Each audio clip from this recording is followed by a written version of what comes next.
All right, so now had to plus V1, right. अभी हमने देखा था have to and has to plus V1, अभी had to देखते हैं, यानी कि अभी हम देखेंगे पास्ट टेंस में हैव टू और हैज टू को। सो सेंस क्या होगा? करना पड़ा, मुझे कोई काम करना था, पर तो करना था वाले सेंस में एक तो, और मुझे कोई काम करना पड़ा इस सेंस में आपको यूज करना है हैड टू प्लस V1 का। Structure is same, subject plus had to plus V1।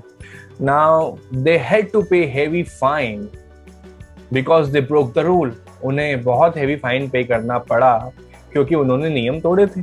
They had to pay. Due to Covid I had to get my brother admitted in the hospital. Covid की वजह से मुझे अपने भाई को hospital में admit करवाना पड़ा। All right, now let's see other examples. So had to singular हो, सब्जेक्ट या फिर प्लूरल हो, दोनों के साथ में हैड टू ही यूज करना है। It's simple, quite simple. I had to work on my communication skill, we had to work on our communication skill. Remember that my will change according to subject or you can remove it. You had to work on your communication skills, he had to work on his communication skills, Meera had to work on her communication skills. Meera को उसकी communication skill पर काम करना था। Few examples, I had to wake up at 5, मुझे सुबह 5 बजे उठना था या मुझे सुबह 5 बजे उठना पड़ा। Same, I had to wake up at 5. We had to bring vegetables but we didn't get it. हमें vegetables लानी थी लेकिन हमें नहीं मिली। We had to bring vegetables from the market but we didn't get it. I didn't want to go to college yesterday but I had to as there was one seminar. कल मैं college नहीं जाना चाहता था फिर भी मुझे जाना पड़ा। Had to, क्योंकि कल वहाँ एक सेमिनार था। I had to go, मुझे जाना था। Practice with all kinds of sentences, friends. Remember, practice will make you perfect. So I had to go, I didn't have to go. Did I have to go? Didn't I have to go? Why did I have to go? Why didn't I have to go? Reverse order. Where didn't I have to go? Where did I have to go? Didn't I have to go? Did I have to go? I didn't have to go. I had to go. All right. So this is the way you have to practice. Now question is, somebody is asking question. Did you go to school yesterday? Answer, I had to but I couldn't. मुझे जाना था लेकिन मैं नहीं जा पाया। I had to go to station. मुझे station जाना था या मुझे स्टेशन जाना पड़ा। इसका नेगेटिव क्या होगा? I didn't have to go to station. मुझे स्टेशन नहीं जाना पड़ा या मुझे स्टेशन नहीं जाना था। I didn't have to pay any fine because I deposited my money on time.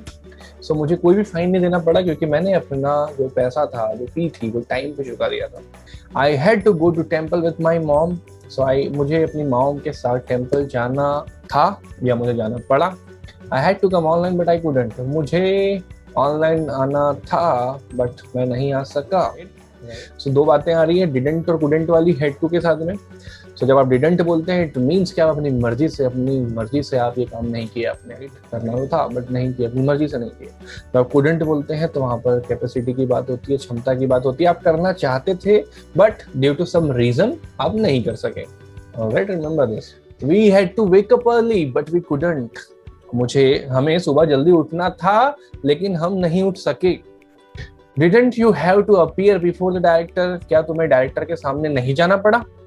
You had to appear before the director. You did not have to appear before the director. Remember, practice okay all the type of sentences I mean and practice it in reverse order as well. I had to do some work of him but I couldn't. मुझे उसका कुछ काम करना था लेकिन मैं नहीं कर सका। It's like that. So this is had to. अब had to का यूज कैसे करोगे? वही जो भी सेंटेंस आप had to में बोल रहे हो उसको हर एक टाइप के सेंटेंस में बोल के प्रैक्टिस करो, फिर दूसरे किसी स्ट्रक्चर के साथ इसको मिक्स करो। had to plus get it done का एग्जांपल देख लो। I had to get my mobile recharged today but I couldn't. मुझे अपना मोबाइल रिचार्ज करवाना था बट मैं नहीं कर सका। I had to get it fixed. मुझे इसे फिक्स करना पड़ा। Due to COVID I had to get my brother hospitalized. Covid की वजह से मुझे अपने ब्रदर को हॉस्पिटलाइज करना पड़ा। Alright, so similarly you can practice. कोई, अब एक और चीज आप देख सकते हो, कोई काम आपको करना था या कोई आपका टारगेट ऐसा था जो आप अचीव नहीं कर पाए, वहां पर आपको फेलियर हासिल हुआ, तो अब आपको ऐसा बोलना चाहिए कि ऐसे क्या क्या काम मैं कर सकता था जिसकी वजह से मैं और सक्सेस हासिल कर सकता हूँ या कर सकता था। जैसे आप मान लो एग्जाम में फेल हो गए, अब आप उसकी प्रैक्टिस कैसे करोगे? I had to study consistently, ऐसा आप बोल सकते हो। I had to wake up early in the morning, मुझे अर्ली मॉर्निंग में उठना था for study. So something like that, you can do practice in your way, but please practice. All right. So I think we are done with the head 2 plus V1. See you in the next lecture. Till then, bye bye. Take care. Thank you so much.